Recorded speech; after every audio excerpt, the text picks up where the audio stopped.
Each year, Microsoft Research hosts hundreds of influential speakers from around the world, including leading scientists, renowned experts in technology, book authors, and leading academics, and makes videos of these lectures freely available.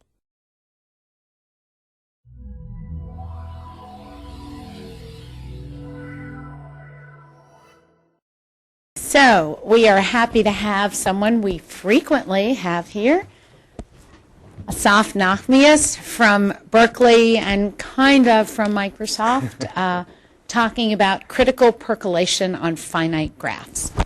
Thank you, Jennifer.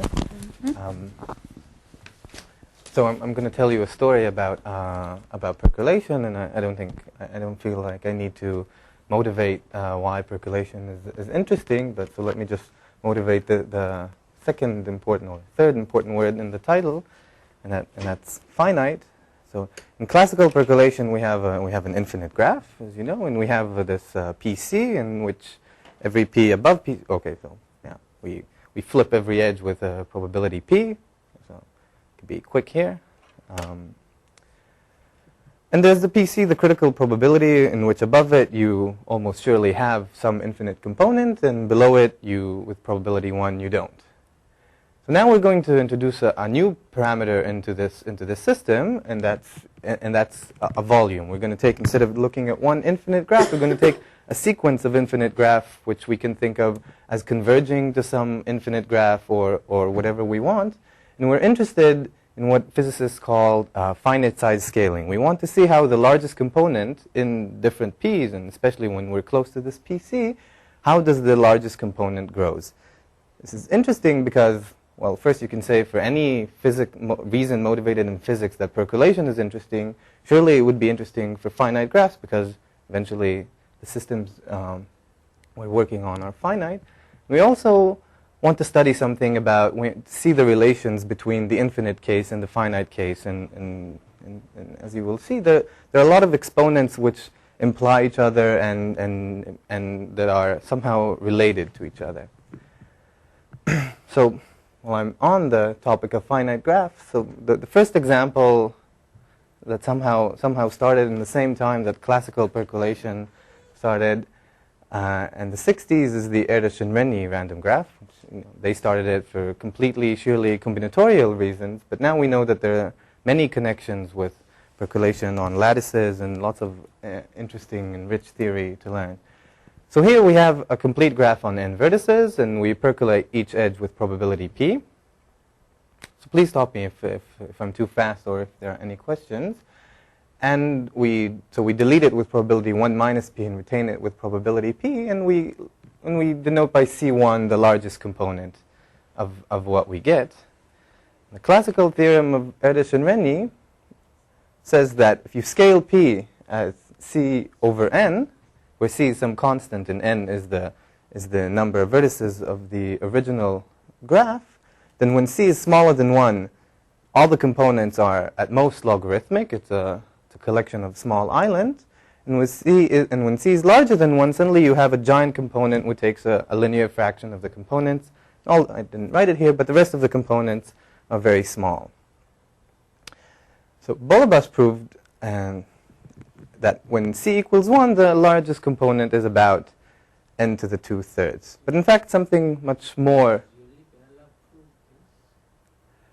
So with a logarithmic correction, yes, yes. So yes, I agree, but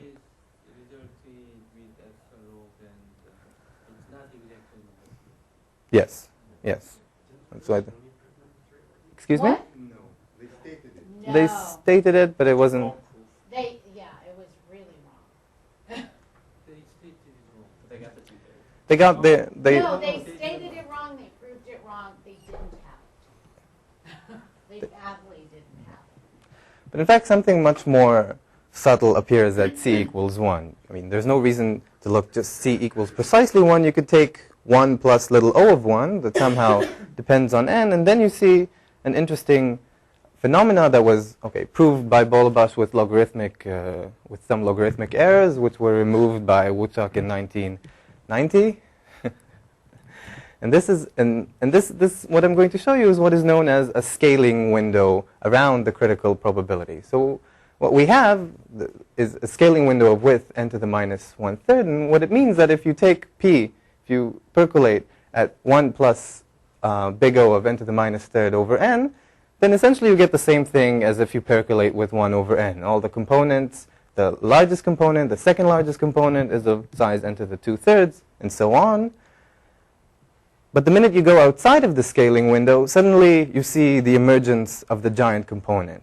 So the minute you take some function, some sequence, epsilon n, which still goes to 0, it doesn't matter this condition, but as long as it's really larger than n to the 1/3, n to the minus 3rd, I mean, then, and you take p, which is 1 plus this epsilon n over n, suddenly you see that the largest component is strictly bigger than n to the 2/3, and the second largest component becomes strictly smaller than n to the 2/3. And this means asymptotically.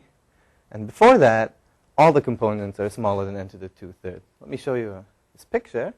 This is what happens. Before you are in, so this is the critical percolation. And yes, it's in which all the components are n to the 2/3. And suddenly you see the emergence of a giant. So the goal of this talk, or what I'm going to talk about in the next, in the rest of the time, is that I want to convince you that this picture is not unique for the complete graph. So what I'm going to try and show you, a general theme, is if you do percolation on a high dimensional graph, and how to quantify this word high dimensional is the main problem of this area, then you get exactly this picture, and with the exponents here, 2/3 here and minus 1/3 here,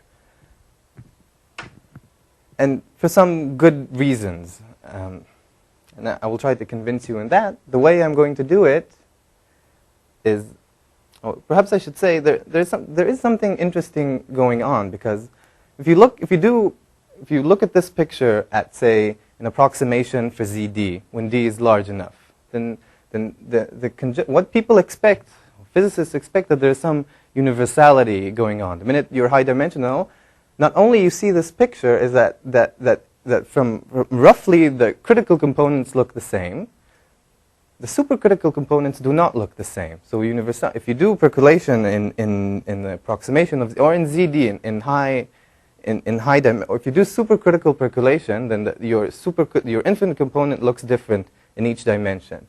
The giant component in the Erdos-Renyi random graph does not look like anything like the infinite component, even locally, of ZD in high dimensions, in low dimensions, and whatever. But the minute you are in high enough dimension, suddenly, at criticality, everything looks the same. And not quite true. So there is a subtle difference between the torus and ZD, and there's this, because actually the dimension of the critical cluster is n to the 4 and not n to the d 2d over 3, as you would expect from. So that depends if you wire it, if you look at the torus, or if you look at bulk conditions. Yes, I agree. But still, it is conjectured that very roughly these components of the Erdos-Renyi or of high dimensional graph will not only, the critical components will not only have the same volume, but will share other geometry, will be the same, like, but very, very roughly. So like things like diameter, things like the behavior of the isoperimetric profile, things that aren't affected by additions of a few edges here and there, things like that. And I use the word roughly, quite roughly here. Supercritical percolation, the infinite components are different. But if D is high enough, then you are supposed to, it's conjecture, it's also very roughly stated that what you're supposed to see is similar. And I think that you don't see the dimension. You don't see the dimension in the picture. That's what the word mean field, which does not appear here, means, where the geometry of the underlying graph does not play any role when it comes to percolation. So this is the goal of my talk, and to show you a result that a result of this flavor. The method that I will use here is mainly I will use a lot of couplings with percolation on infinite trees, and we'll see how critical exponents that occur in percolation on infinite trees imply some of these minus 1/3 and 2/3 that you've seen, and how they it's also a conceptual thing. They help you make your proof work. Now we'll also talk about the main obstacle that I feel that lies in front of us in extending this into more graphs and into understanding better things, is that we don't really know how to define critical percolation. So it's kind of weird that this is the title of my talk and I don't really know how to define it. But in the infinite case, it's no problem, right? It's defined. It's an infimum or a supremum. It's well defined, no problem. The first time that an infinite component appears. But here you have a finite approximation. It's not quite clear how you want to define this critical point, because you can define it as the first time that a linear size component appears. But you miss many things. This definition depends on how you choose the constant before linear and before things, and you miss the essence in this definition of what actually happens in criticality. So there are things that happens in criticality that are interesting. So for instance, the largest components are not concentrated. In these two pictures, the largest component will be concentrated. There is some function of n that if you divide the size of the largest component by this f of n, that converges in distribution to a constant. Here, it does not. There are other things. For instance, here, the second largest component is the maximum that it can be. You can quantify these, but these don't very constitute as good definitions because they're too global. We can't really work with them and prove these kind of pictures around these p's. So this is what I'm going to talk about. Let me start and present the first thing on the agenda is, this is the question we want to answer. On which graphs is critical percolation mean field? And by this, I simply mean, where do we see the picture that we've seen? Where does it behave like on the random graph?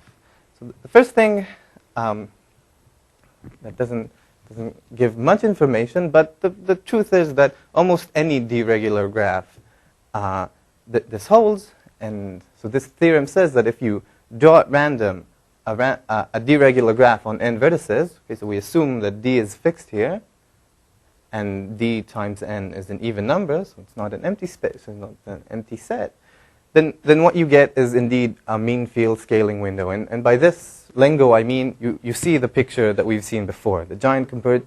With logarithmic error, this was done with like delta. True, with the... Yes, I should have... Yes, that is true. Yeah.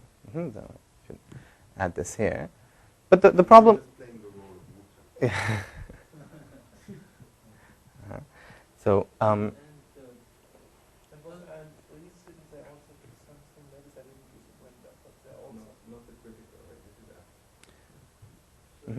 yes. Yes. Mm-hmm. And there's a typical d-regular graph, then we can find giant component. So if d is 5, then you percolate at... P for PC exactly. Uh-huh. Then we have the biggest component. The biggest component is a... Distribution of biggest component, including edge of graph. Including? Edge of graph, it is almost the same as... So is the weak limit the same? So the weak limit is not the same. It is affected somehow by d, but it's very, very close.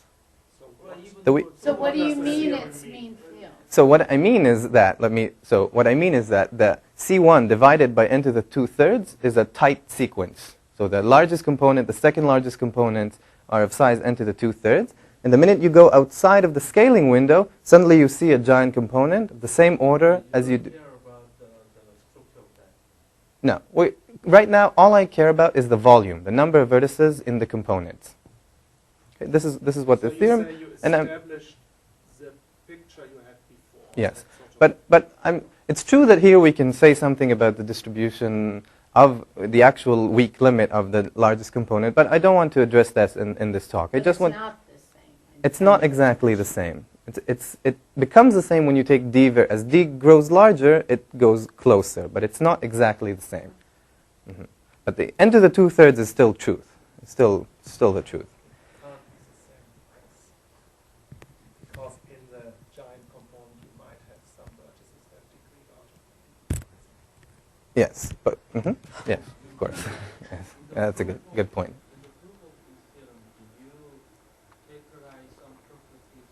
No, this is a good question, because this proof. So let me say, this doesn't give you any. There is no. So the answer is no. We don't have, which is what I want to talk about now, is that a geometric condition that guarantees this result. This proof uses heavily the fact that you draw at random this graph, and it couples the percolation and the randomness of this graph together. But of course, it doesn't tell you much, because most of the graphs we're interested in, lattices, transitive graphs, or whatever, are not random graphs. So this theorem doesn't tell you anything about. The little O of 1 of d-regular graphs is an enormous class. So doesn't help you much. But indeed, what you ask is what I want to is a general flavor of what I want to show, and I want to quote this theorem of Borx, Chase, Van der Hofstede, Slade, and Spencer. So, and what they did is that they gave some geometric condition that implies the scaling window of size n to the 1, n to the minus third around some PC.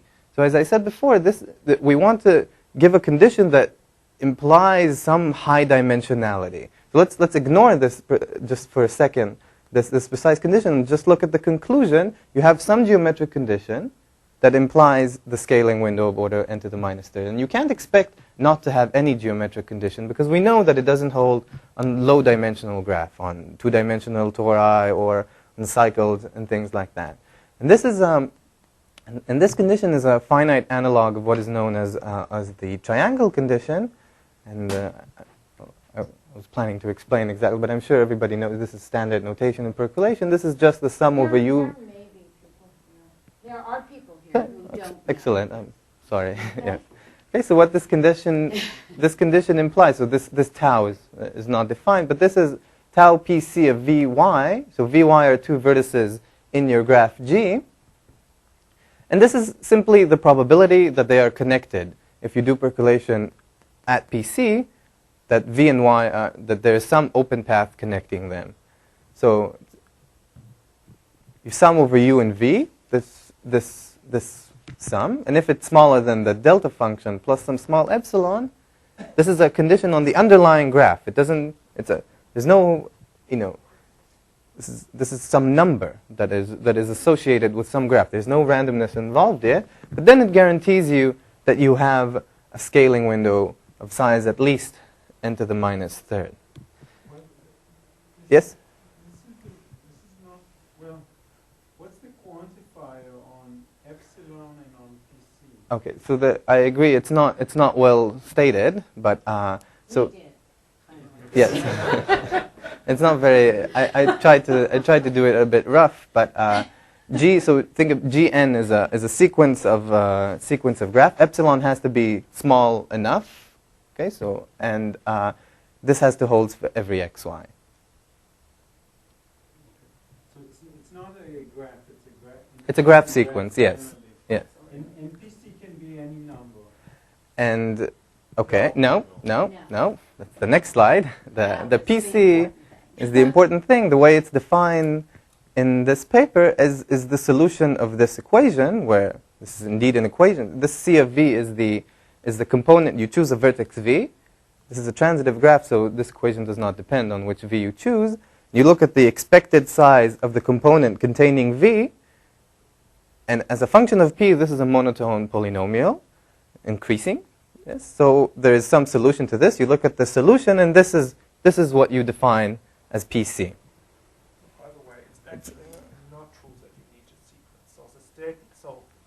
So the statement is if epsilon is sufficiently small, then there exists constant C1 and C2 depending on epsilon, such that C C1, let's say the expectation of C1 is bounded between C1 times n to the p-thirds and C2 And this will be, I will always talk about sequences, but you can always write finite n statements that will be true. Okay, so what this theorem says is that, notice that it doesn't give you the complete picture, it doesn't show you that the giant emerges above the scaling window. So it shows you that the scaling window is of size of width at least n to the minus third, but there is still the triangle condition, for all we know, does not imply yet that you see that the giant emerges if you take something larger than n to the minus third. So you may ask, which graphs does the triangle condition even hold? And they showed in their next paper that if you take approximations for the finite for ZD where D is large enough, or if you take the hypercube, then using the lace expansion they prove that this triangle condition holds. So we get this picture, but not exactly this. And this is still a very intriguing open problem. Another class of high-dimensional graph that you would want to study percolation on is expanders. I'm sure everybody knows what it means. Let me just repeat it briefly. So again, we're talking about a sequence of graphs, and you look at the adjacency matrix, and we say that this family of graphs is an expander family if the second largest eigenvalue in absolute value, so I'm ignoring bipartite expanders right now. It doesn't really matter for the result. If the second largest eigenvalue is strictly smaller than 1, and it is well known and classic that this implies that the graphs are indeed that every set of size less than half the vertices, actually there is some constant that the neighbor set is bigger, so hence the name expanders. We also know that these are the graphs in which the simple random walk mixes rapidly. And these are, I'm sure you all know, these are heavily used. There's a whole industry of people creating them, using them, manipulating them, doing all sorts of things. The first probabilistic construction was by Pinsker, and then strictly, yes, true. Thank you. And there are lots of now explicit constructions of expanders, and I'll be mainly interested, just as an example, to consider the Lubotzky-Phillips-Sarnak one, which is optimal in the sense of how small the second eigenvalue can be. And I'll also be interested in the fact that the girth of this expander graph is 4/3 times log to the base d minus 1 of n. So the girth, I remind you, is the length of the smallest cycle in the graph, and it's clear that in your graph, if you choose a vertex, you look like a tree up to height g/2, right? So this thing cannot be more than, this 4/3 cannot be more than 2. This is by the way the largest value known of girth that a deregular graph can have. And this will be quite relevant. So we want to study percolation on these things. And again, I want to show you a theorem that is the same flavor as the triangle condition of Borges, Chase, van der Hofstadt, Slade, and Spencer. And I will give you a geometric condition which implies this scaling window, this mean field scaling window. And I will phrase this geometric condition using, so I'm not going to tell you which edge is going to be connected to which edge, but the important quantity of the underlying graph is going to be the return probability of the non-backtracking random walk on the graph. So the random walk, we all know, you start from a vertex, you choose a vertex at random, you go to it, and you continue. And the non-backtracking random walk is precisely the same, except that you're not allowed to traverse backwards an edge you've just came from. Okay, so it's a little bit different. Just the last one. Just the last one. Yes, just the last one. Very similar to the random walk, but with a little bit of different behavior.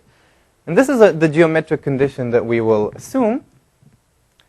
You take the lim sup of this sum, n to the 1/3 sum t from 1 to n to the 1/3 of t times pt of vv. Pt of vv is the return probability.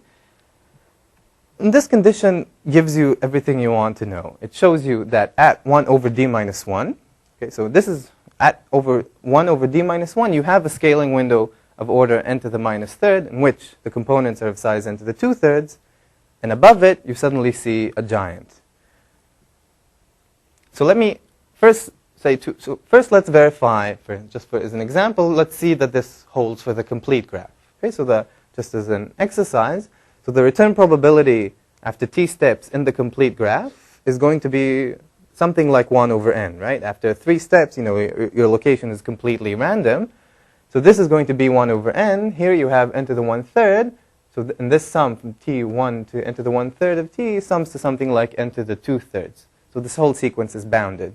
So indeed, the conclusion of this theorem holds for the complete graph.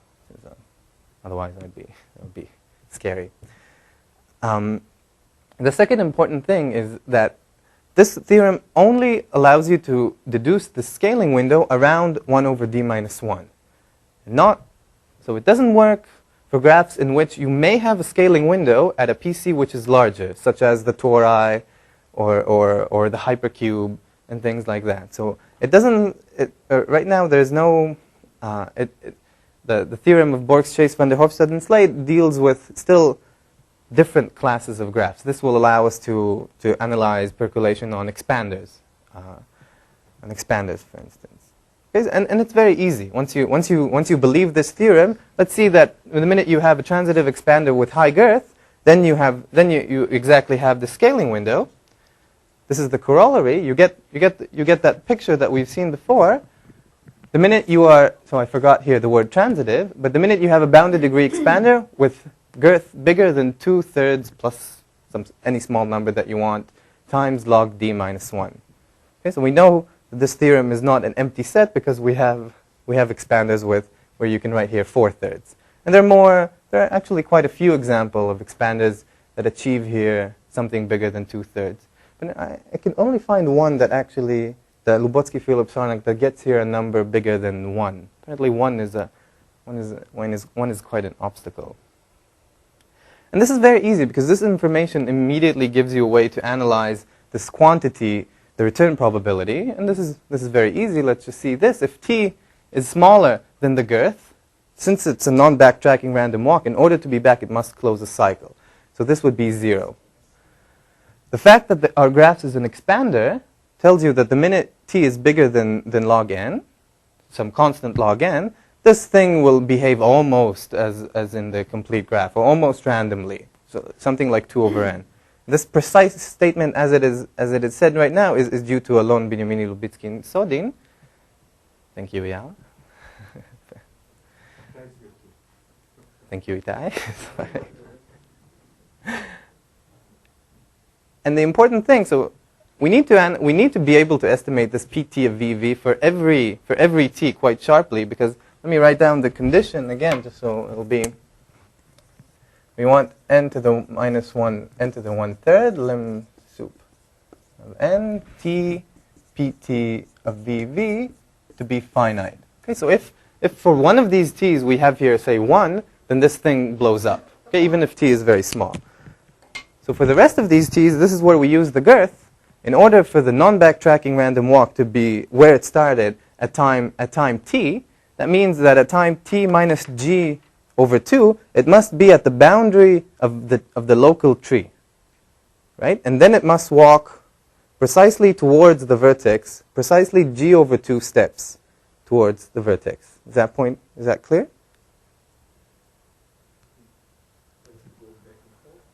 So no, you just want it to return. It's a non-backtracking random walk. You run it t steps, and you want it to return to where it started after t steps. So because your graph looks like a tree, up to height, it's a tree up to height g over 2. Right? So at time t minus g over 2, it's a non-backtracking random walk. So it can't do these like back and forth. So it must be somewhere here, and then it must take the unique route downwards. And this gives you quite a strong bound on the return probability. And once the girth is large enough, and precisely we need this 2/3 plus epsilon, then what you get here is, so it's log d minus 1n, you get g over 2, you get n to the minus 1/3 minus epsilon over 2. Exactly sufficient to kill this n to the 1/3 and make this limb soup finite. Okay, any questions here? So this is the main example that we were. So, and if I understand correctly, that only when the girth is large is there a chance to. Yes. Is the criterion. If you're working with a bounded degree graph, you can show that this PC is larger than 1 over d minus 1 if you have small cycles. And if you have growing graphs but not logarithmically, you also have 1 over d minus 1 as the critical point. no, depends how you define the critical point. So now we You can show that it won't be Not in the window. no, sorry. You can. You say if the girth is maybe log, Mhm. you can show that you even the not just the technique is not working, but also the result is not true. The result, yeah. So this is something I didn't. Not that PC that add 1 over d minus 1 with critical behavior, not that add 1 over d minus 1 plus epsilon we are super and minus epsilon we are sub, but you want even the no n corrections. I mean, if you have Yes. sort of an inverse Ackermann function correction, then it becomes, I mean, Mhm. Yes, and in fact, together with Gadi Kozma, we managed to show that this 2/3 is tight. You can't write here anything better than anything smaller than 2/3, and this theorem would still hold. In fact, that we knew before the theorem. And there's another class of interesting graphs that you may want to do percolation on. This was studied initiated by van der Hofstad and Muchak. So this is just the product of complete graphs on M vertices. So it's very simple. The HKM is the graph on tuples, k tuples of vertices, in which each element receives a number between 1 and m, and you connect two k tuples if they differ by precisely one coordinate. so these are triangle condition points. For these graphs, for instance, the triangle condition holds. So it implies that even more than that, a triangle condition holds, and at least for small k's, your theorem even also gives you what is the correct order of PC. Okay, so this is indeed what van der Hofstad and Muchak showed. I mean, using your theorem, they already established that this PC is the correct place, and they managed to show what is missing from what is not implied by that triangle condition, that the giant indeed occurs. So when I say, again, mean field scaling window, it means that it's actually of size n to the minus third. If you go a little bit above it, then you suddenly see a giant. And they managed to show it when you take the product of two complete graphs on M vertices. In our theorem, it's another very easy exercise to verify that that this theorem holds for actually 2 and 3. And I don't know if it's surprising or not, but you can't expect anything better than 3 in this case, because together with Gadi Kozma, and it's the same paper yet to be written, we can show that so it doesn't mean that, I mean, everyone... But our side still works. Yeah, your side right? still works. It's just that the PC is farther away from 1 over d minus 1. So there's something indeed changes, and when k is bigger than 3, and then it's still... That's the first counterexample to Sorry? First counterexample to? that you don't have sort of that the upper scaling window is larger. No, the tori, the finite tori, they have cycles, so you know that 1 over d minus 1 is not the correct, if that's what you asked? No. No, but there, if you go to the right PC, you still have the mean field behavior. The I mean- PC defined by the point at Yes. which the So expected is cluster this the first size example where sort you of have ends sort the of the mean 1/3. field behavior at PC, not necessarily at PC equals 1 over d, but at the right PC. The one defined by But D. the upper scaling window is bigger than you would think. What do you mean by the upper scaling window? So, So- that the behavior of n to the 2/3 is for more than in a window of size n to the minus 1.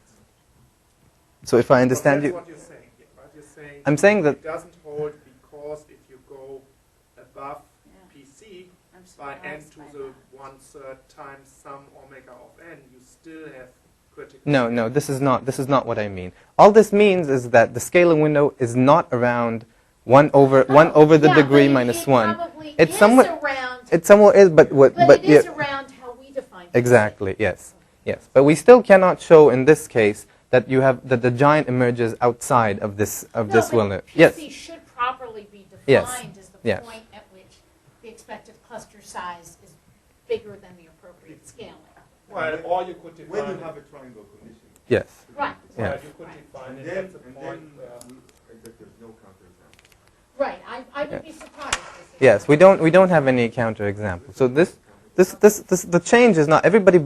It would be everybody believed that for every k, I mean it has to hold because the triangle condition holds that you have this picture just somewhere else.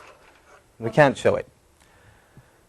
So the rest of the time, let me just tell you one more thing because I promised you universal geometry, and up to now all I spoke about was the volume of these critical components. But the interesting thing is the minute you know this condition, because it implies the scaling window around 1 over d minus 1, immediately you get that the diameter and the mixing time, which is equivalent to the isoperimetric profile of these critical components, are how they behave on the random graph.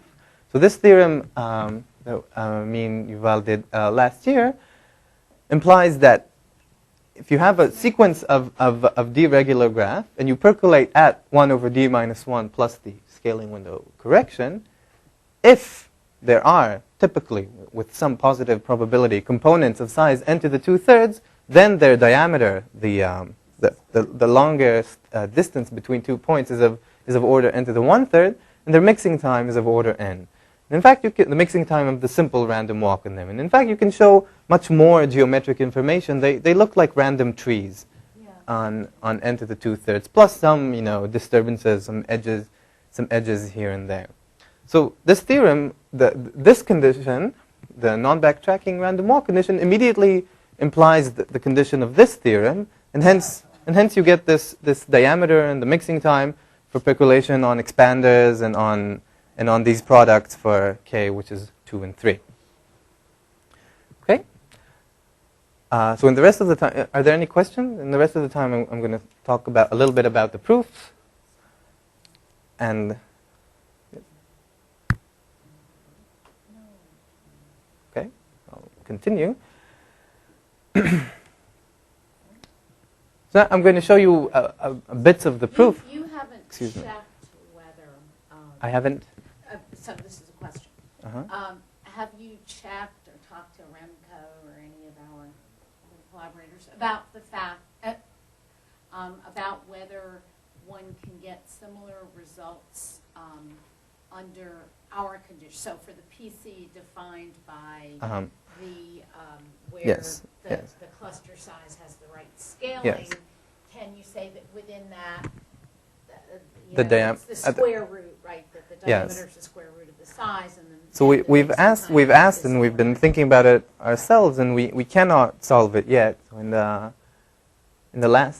this work, we did something a little bit more general. We said if you percolate at p, which satisfies certain conditions, so not necessarily 1 over d minus 1, then you have this. So there were two critical exponents that we couldn't prove. Actually, one we can prove together with Gadi Kozma. We managed to prove one of them, but the other is still a mystery. And so no, these kind of estimates are not known for the high-dimensional finite tori. But of course, it is believed to be true. Okay, so let me show you a brief outline of the proof. The proof uses the fact that we're percolating at 1 over d minus. Excuse me? Of theorem 1, yes. Of where I want to show you, I won't be able to show you the entire proof, unfortunately, but I want to show you where the non-backtracking random walk comes in. And sorry? Sorry? Yeah, I want to show you something which this condition yields, and not the entire thing. So the beginning point is that there's the upper bound, because we're percolating at 1 over d minus 1, the upper bound of n to the 2/3, the largest component cannot be bigger than that. This is something we proved a while ago, and this is what it implies. The largest component cannot be asymptotically bigger than n to the 2/3. And so the problem is to show a lower bound. We want to show that at this 1 over d minus 1, there exist components of size n to the 2/3. But still, the proof of this lemma is somehow educating because this was the starting point of this project. So in order to prove this, and we couple with percolation on an infinite deregular tree. So this is a very well-known, easy, trivial fact. T is an infinite deregular tree rooted at some vertex rho, and we want to analyze. True, we want to analyze C1, but we're going to analyze the C of V, the component containing V. And there are various, if you know good enough bounds on this, there are various techniques to move between one and the first. And the fact is, which is very, very easy, that you can always couple such that the component at V is smaller than the component of the infinite tree at rho for any P. And here is this Pixar animation that will just give us the thought of how this works. It'll be important because what we'll want to understand for the proof is where does this coupling fail, or what are the instances that make it strict inequality. So this is our graph, and this is an infinite deregular tree. This is the percolated graph. Okay, the dashed edges are the one deleted, and this is what we do. We start with the active vertex. This is the exploration process.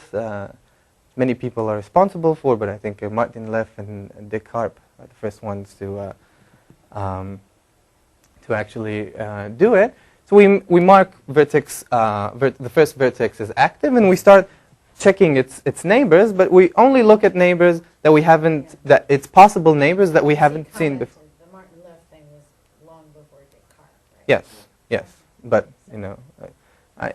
I don't know. Some people, never mind. Bolobash told me that I should emphasize Dick Carp, and so I'm not sure already. He also suggested emphasizing Bolobash. Is that a joke? Probably not. So why didn't you sort of shoot back by asking him to emphasize you? Okay, let's go. Okay, so we start with this vertex. We look at the edges, and we see two dashed edges and one retained. We use these randomness to do percolation on the tree. I don't know if you can see the color differences, but black is an edge that is retained, and blue is an edge that we haven't touched yet, that may still be dashed or black. Yes? No, you can change the color. Yeah. Looks very good here, but Yeah, I guess. From 6 we continue to 3 and 5, because they're the connected. They're the ones that connected, and now we continue with 3. We look at 4, and we do the same thing on the infinite tree. Now we're at 5. 5 only checks 2, right? Because it doesn't check 4, and it doesn't check anything else. And it's not connected, and the exploration process is done in the finite graph. But here, you can't see, but this edge is blue, meaning that it may be open, and there could be some more things in the percolation on the infinite tree. So each edge is somehow marked to here, and the rest of the edges we just draw independently. Okay, so I should have said it backwards. Each edge here somehow mapped to one of the edges here, and the rest of the edges are done independently. So there may be more components here, more vertices here, and more vertices here as well. And we want to understand. So this is obviously, you see, all the vertices here that you have reached to from rho are indeed vertices that you have reached to from 1 in the original graph, and we want to understand why doesn't this is indeed the percolation here indeed upper bounds this, and we want to understand where is the lower bound. Okay, so this is the lower bound that we're going to find. So this is, I'm going to briefly tell you what's a covering tree. As you've seen, this is a very simple thing, right? We have a graph. The cover tree is an infinite deregular tree with the labeling, and we simply put a label here so that this path from the root to the vertex will be a non-backtracking random walk on the original graph. So this path would have been this 1, 2, 3, 1, 2, 3, 6, and it's very easy to make this thing just recursively. And the point is, we want to define the vertices that we see in the tree, but we don't really see in the percolation on the actual graph. And this is what I perhaps chose the naming, so I'm still. This is what I call vertex which are impure. So we do percolation on the covering tree of the graph G, and we call a vertex impure. We call a vertex W impure if there is some U which occurs before it in the tree. So this norm is just the height of the vertex in the tree, and has the same label, and is connected to the root in the tree. Here's a picture. It's the same kind of thing that drawer whites have done. I mean, this kind of procedure, right? Yes. He did that. He used also the random walk tree. Yes, the covering tree. Yes, I agree. So this is the previous picture, and imagine we have continued with 4 and discovered these 2 vertices. So these vertices are indeed impure because, as you can see, 5. If 5 is this W, then you have another 5 here, which occurs lower, which has the same label and is connected to the root, and the same with 1. And this time it's the actual root. And it's quite easy to see that the vertices that you see in the graph are lower bounded by the vertices which aren't impure, and everything above them is also not impure. So the vertices that we will be interested are the ones that all the path here, like this one 4 will be a good vertex because all the path here is going to be pure. Okay, so that's what we call these vertices path pure. A little bit running out of time. So, and this is indeed the coupling that we do. The C of V, and this is something that you can think of. Somehow writing this formal proof of this inequality took me a whole page, even though when you think about it, it's very easy, just making it formal. So these are the vertices that you actually see when you do percolation on the graph, and you have, so under the same coupling as we did before, this is what occurs, and here's where the non-backtracking random walk enters. If you write XR for the number of these path pure vertices at level R of your tree, then what you know is that the expected value of this number is 1 minus this quantity, which we want to make small. Notice that if I had deleted this line and I would just look at W's which are connected to rho, because it's 1 over D minus 1, I would get here just this one. So this indeed lets you quantify how far you are from doing coupling on an actual tree. And why is this true? Okay, so I have a slide that shows it, but I think I'm running out of time, so I'll give you a back of the envelope explanation. So instead of counting this now, let's draw a vertex at random I'll draw here. This is the rth level. We draw here a vertex at random, okay, and we want to show that it has small probability or large probability, depending on of it being path pure. So the probability space is also on the randomness of this choice and on the percolation on this tree. Notice that, of course, let's say this is WR, this is W0. This path is a non-backtracking random walk path. For this vertex to be path pure, all the vertices here need to be pure. For all the vertices here to be pure, we need that if you choose some k here, you choose some. Let's what's the probability that this vertex is pure, right? So it would be impure if there would be this vertex is W. If there would be another instance of W here that connects to somewhere here, right? That this is an open path with. So this would make it impure, and then we could to show that this doesn't happen, we can draw a random vertex from this kth level, and then notice what you get, because what you get is that this path is also a random walk path, a non-backtracking random walk path. And here you can see that PT of VV actually comes into play. You have this path is precisely, not precisely, there are some minor corrections here, is precisely a non-backtracking random walk. And what you're trying to aim is precisely the probability that PT of WW. And this is where this expectation comes from. And once you have this, you can bound the expected value of V of CV. This is just summing these things up. You can do second moment arguments to show that the largest component, it gives you much more than just the expected value. It shows you that this C of V is indeed a random variable that behaves just like it behaves on a tree or on the complete graphs. It's n to the 2/3 with probability n to the -3rd and some constant otherwise. So I understand that except for one point, which is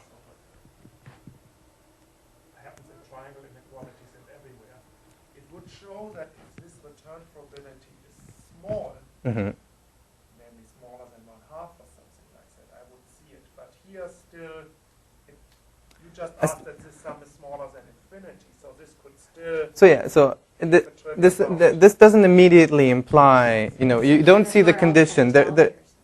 No, there's no. I'm only doing.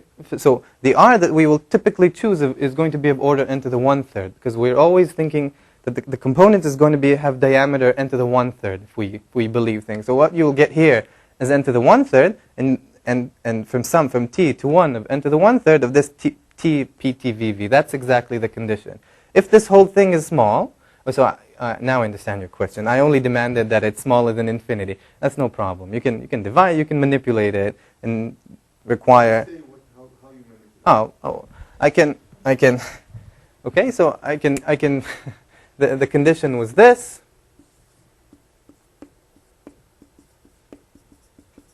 And I can just, for all I care, I could just divide this whole thing by 100. Right? This is say smaller than 100. Right? I can, because there is no concentration, I could choose this R to be some very small constant times n to the 1/3, and that will already give me volume of order n to the 2/3. Okay, so I can, for all I care, assume that this is small, but not only 100. Okay, so I'm almost done. This was just a proof of what I showed you on the board. Let me just mention quickly, briefly, some open questions. So indeed.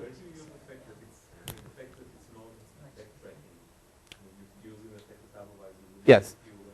Yes. Sorry, well, is that a question? Or? What is the question again? How heavily use the fact that it's non-backtracking? So in the proof, it's absolutely essential because the walks on these are walks towards up in the tree, and they translate, because it's a covering tree, it translates to precisely a non-backtracking random walk on the graph. Okay, let me show you this picture again of a covering tree. Where is it?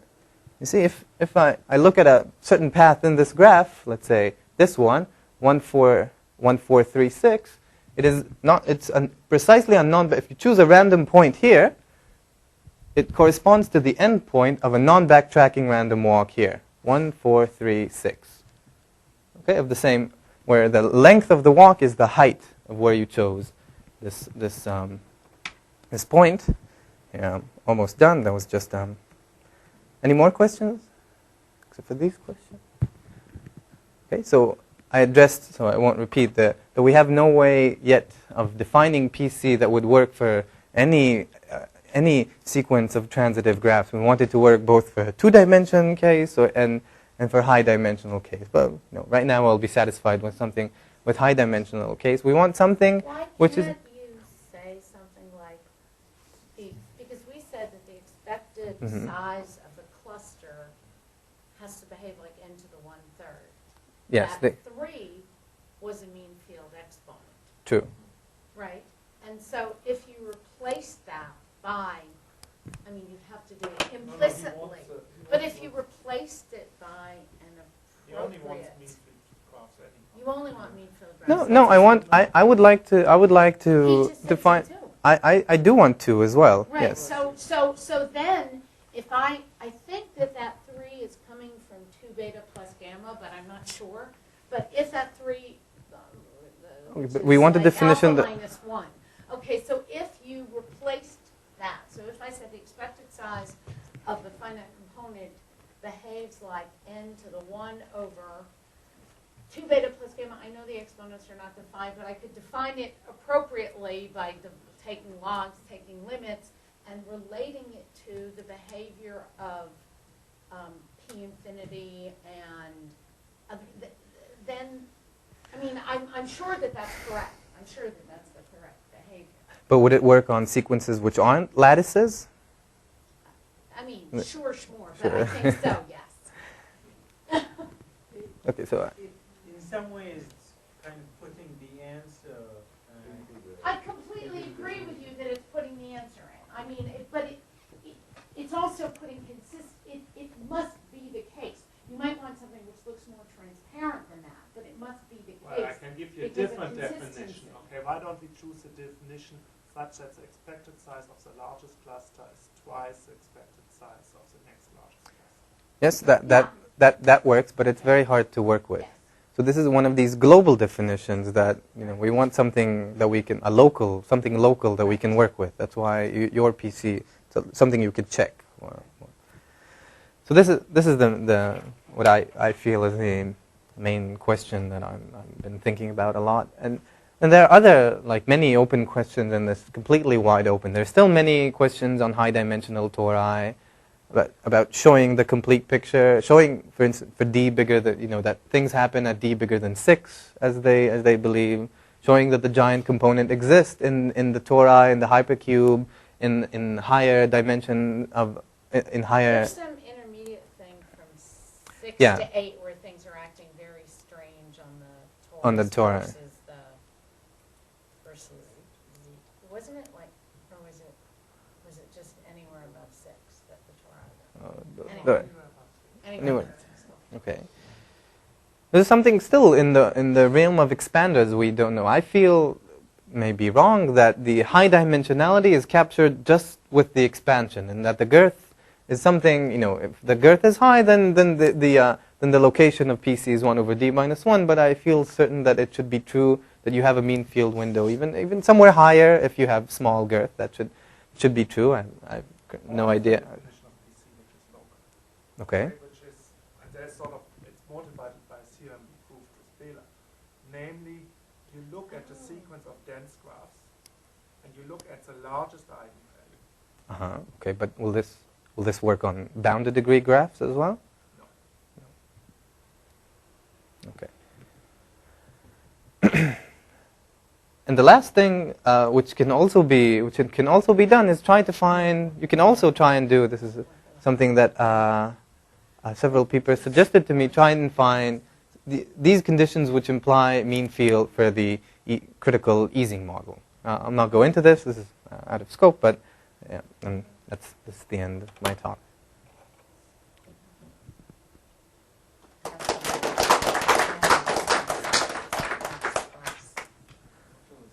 No.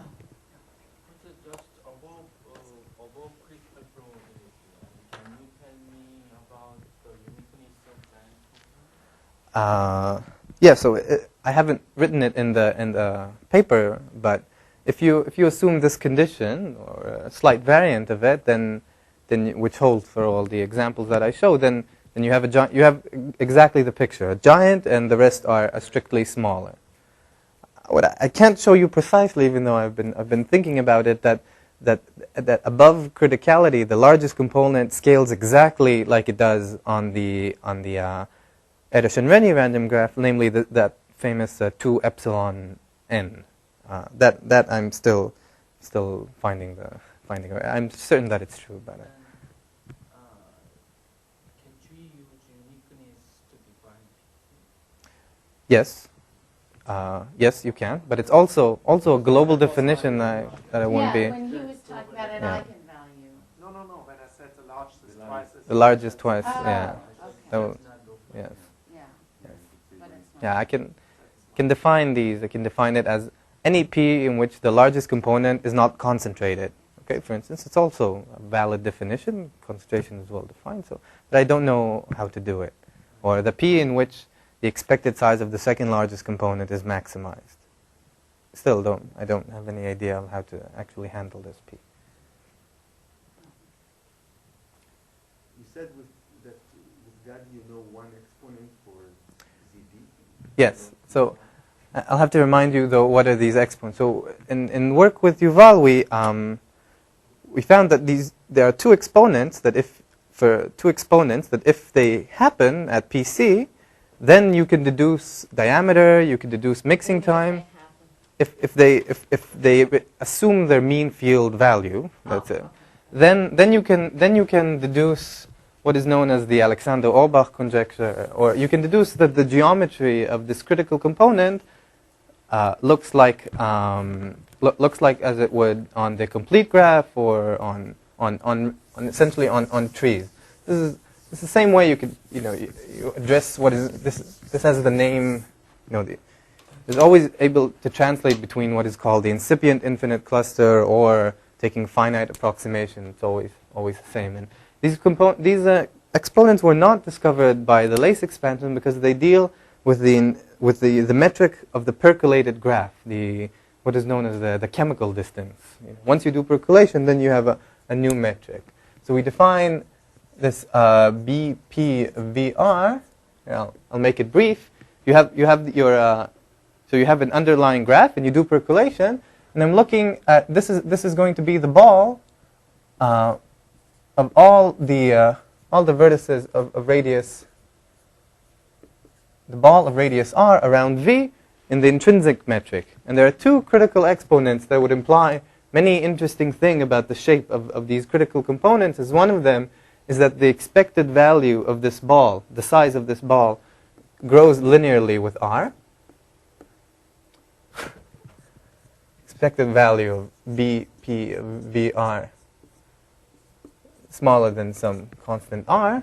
And the second thing is that the probability that you are connected to the boundary of this ball, so the probability that this boundary is not empty, decays like 1 over r. So once you know these two things, we can deduce many things. And we know these things hold for trees and for expanders of high enough girth and things like that. And then, so it's interesting to see whether these things hold in ZD. And together with Gadi, we managed to prove this one. And this seems to be harder because in ZD, surprisingly, even the arm exponents aren't known. So in ZD, the probability that you are connected to a ball in the original Euclidean metric, that you are connected to to the boundary of a ball of radius r should scale like r to the -2. No one knows that, and still quite intriguing. And had we known that, we would be able to prove this, perhaps with some logarithmic correction. But we're still hoping that something else would yield this. That's all.